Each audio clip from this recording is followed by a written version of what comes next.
ಮೈ ಸರ್ಕಾರದಿಂದ ಬಾಗಲಕೋಟೆ ರೈತರಿಗೆ ಮಹಾ ಮೋಸ ಆಗಿದೆ ಎನ್ನುವಂತಹ ವಿಚಾರ ಕೇಳಿ ಬರ್ತಾ ಇದೆ. ಮೆಕ್ಕೆಜೋಳ ಬೆಳೆಗಾರರು ಏನಿದ್ದಾರೆ ರೈತರು ಈ ಹಿಂದೆ ಹೋರಾಟವನ್ನು ನಡೆಸಿದ್ರು. ಅದೇ ವಿಚಾರದಲ್ಲಿ ಸರ್ಕಾರ ಅನ್ಯಾಯ ಮಾಡ್ತಾ ಇದೆಯಾ ರೈತರಿಗೆ? ಬಾಗಲಕೋಟೆ ರೈತರಿಗೆ ಮಹಾ ಮೋಸ ಮಾಡ್ತಾ ಇದೆಯಾ? ಹಾಗಾದ್ರೆ ಕಾಂಗ್ರೆಸ್ ಸರ್ಕಾರ ಮೆಕ್ಕೆಜೋಳ ಬೆಳೆಗಾರರು ದೊಡ್ಡ ಮಟ್ಟದ ಹೋರಾಟವನ್ನು ಮಾಡಿದ್ರು, ಅವ್ರಿಗೇನೆ ಸರ್ಕಾರ ಅನ್ಯಾಯ ಮಾಡ್ತಾ ಇದೆ. ಈಗ ಕ್ವಿಂಟಲ್ ಮೆಕ್ಕೆಜೋಳಕ್ಕೆ 2,400 ರೂಪಾಯಿ ಬೆಲೆ ನೀಡಿತ್ತು ಸರ್ಕಾರ, ಆದ್ರೆ ಅದು ಸಿಗ್ತಾ ಇದೆಯಾ? ರೈತರಿಂದ 45,000 ಕ್ವಿಂಟಲ್ಗೆ ಮೆಕ್ಕೆಜೋಳ ಖರೀದಿಗೆ ನೋಂದಣಿ ಹಾಕಿದೆ. ಆದರೆ ಕೇವಲ 14,000 ಕ್ವಿಂಟಲ್ ಮೆಕ್ಕೆಜೋಳ ಮಾತ್ರ ಖರೀದಿಯಾಗಿದೆ ಇದುವರೆಗೆ. ಏಕಾಏಕಿ ಸರ್ಕಾರದ ಬೆಂಬಲ ಬೆಲೆ ಖರೀದಿಗೆ ಏನಾಗ್ತಾ ಇದೆ? ಕೇಂದ್ರ ಸ್ಥಗಿತ ಆಗ್ತಾ ಇದೆ. ಬೇರೆ ಕಾರ್ಖಾನೆಯಲ್ಲಿ 1,900 ರೂಗೆ ಮೆಕ್ಕೆಜೋಳ ಖರೀದಿಯಾಗಿದೆ. ಯಾಕೆ ಅನ್ನುವಂಥ ಪ್ರಶ್ನೆ ಇದೆ. ಖರೀದಿ ಆದರೆ ರೈತರ ಜಮೀನಿನಲ್ಲಿ ಉಳಿದಂತಹ 30,000 ಕ್ವಿಂಟಲ್ ಮೆಕ್ಕೆಜೋಳ ಏನಿದೆ ಅದು ಯಾರು ತಗೋತಾರೆ ಅನ್ನುವಂತಹ ಪ್ರಶ್ನೆ. 30,000 ಕ್ವಿಂಟಲ್ ಮೆಕ್ಕೆಜೋಳವನ್ನು ಖರೀದಿ ಮಾಡಿಲ್ಲ ಸರ್ಕಾರ. ಯಾಕೆಂದ್ರೆ ಘೋಷಣೆ ಮಾಡಿತ್ತು, ಆದೇಶವನ್ನು ಕೂಡ ಕೊಟ್ಟಿತ್ತು ಕಾಂಗ್ರೆಸ್ ಸರ್ಕಾರ. ಮೆಕ್ಕೆಜೋಳ ಬೆಳೆಗಾರರು ಕೂಡ ದೊಡ್ಡ ಮಟ್ಟದ ಹೋರಾಟವನ್ನು ಮಾಡಿದ್ರು, ಸರ್ಕಾರಕ್ಕೆ ಬಿಸಿ ಮುಟ್ಟಿಸಿದ್ರು. ಕಬ್ಬು ಬೆಳೆಗಾರರ ಹೋರಾಟದ ನಂತರ ಮೆಕ್ಕೆಜೋಳದ ಬೆಳೆಗಾರರು ಕೂಡ ನಮಗೂ ಕೂಡ ಒಂದು ಬೆಂಬಲ ಬೆಲೆ ಬೇಕು ಅಂತ ಹೇಳಿ ದೊಡ್ಡ ಮಟ್ಟದಲ್ಲಿ ಆಗ್ರಹವನ್ನು ಮಾಡಿದ್ರು, ಮತ್ತೆ ಹೋರಾಟವನ್ನು ಕೂಡ ಮಾಡಿದ್ರು. ರೈತರ ಹೋರಾಟಕ್ಕೆ ಒತ್ತಡಕ್ಕೆ ಮಾಡಿದಂತಹ ಸರ್ಕಾರ ಆದೇಶವನ್ನು ಕೊಡ್ತು. ಆಯಿತು, ನಾವು ಬೆಂಬಲ ಬೆಲೆಯನ್ನು ಕೊಡ್ತೀವಿ, ಪ್ರತಿ ಕ್ವಿಂಟಲ್ಗೆ 2,400 ರೂಪಾಯಿ ಅಂತ ಹೇಳಿತು.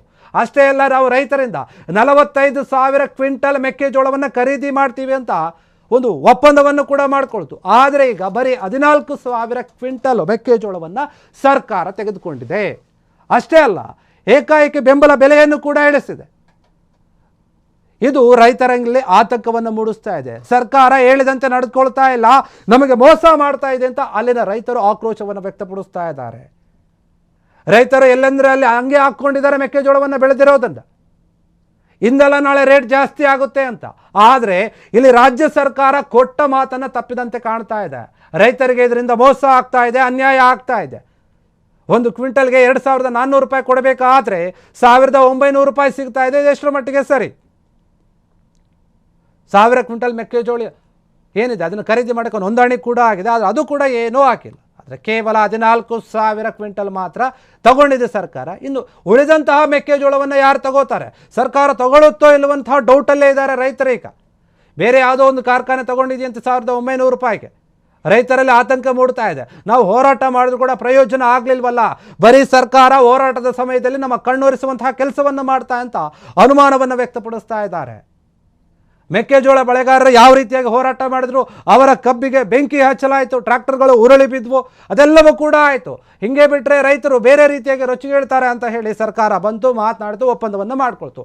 ಅದೇ ರೀತಿಯಾಗಿ ಮೆಕ್ಕೆಜೋಳ ಬೆಳೆಗಾರರ ರೈತರು ಹೋರಾಟ ಮಾಡಿದಾಗ ಕೂಡ ಒಂದು ನಿಲುವನ್ನು ಸ್ಪಷ್ಟವಾಗಿ ಹೇಳ್ತು, ನಾವು ತಗೋತೀವಿ, ಸಮಾಧಾನವಾಗಿರಿ, ಬೆಂಬಲ ಬೆಲೆಯನ್ನು ಕೂಡ ಕೊಡ್ತೀವಿ ಅಂತ. 2,400 ರೂಪಾಯಿ ಕೊಟ್ಟರು ಕೂಡ ಅದಕ್ಕೆ ರೈತರ ಕೈಗೆ ಅದು ಸಿಗ್ತಾ ಇಲ್ಲ, ಬರೀ 1,900 ರೂಪಾಯಿ ಸಿಗ್ತಾ ಇದೆ. ನಾವು ಬದುಕೋದು ಹೇಗೆ? ಸಾಲ ಸೂಲವನ್ನು ಮಾಡಿ ಬೆಳೆಯನ್ನು ಬೆಳೆದಿರ್ತಾರೆ. ಏನೋ ಒಂದು ಫಸಲು ಕೈಗೆ ಬಂದಾಗ ನಮಗೆ ದುಡ್ಡು ಸಿಗುತ್ತೆ, ನಾವು ಖರ್ಚು ಮಾಡಿದಂತಹ ದುಡ್ಡು ಹೋಗಿ ಒಂದೆಷ್ಟು ಮಿಕ್ಕುತ್ತೆ ಅನ್ನುವಂತಹ ಭರವಸೆಯಲ್ಲಿ ರೈತ ಬದುಕ್ತಾ ಇರ್ತಾನೆ. ಆದರೆ ಸರ್ಕಾರ ಆತನ ಆಸೆಗೆ ಮಣ್ಣಿರಚುವಂತಹ ಕೆಲಸ ಮಾಡ್ತಾ ಇದೆ.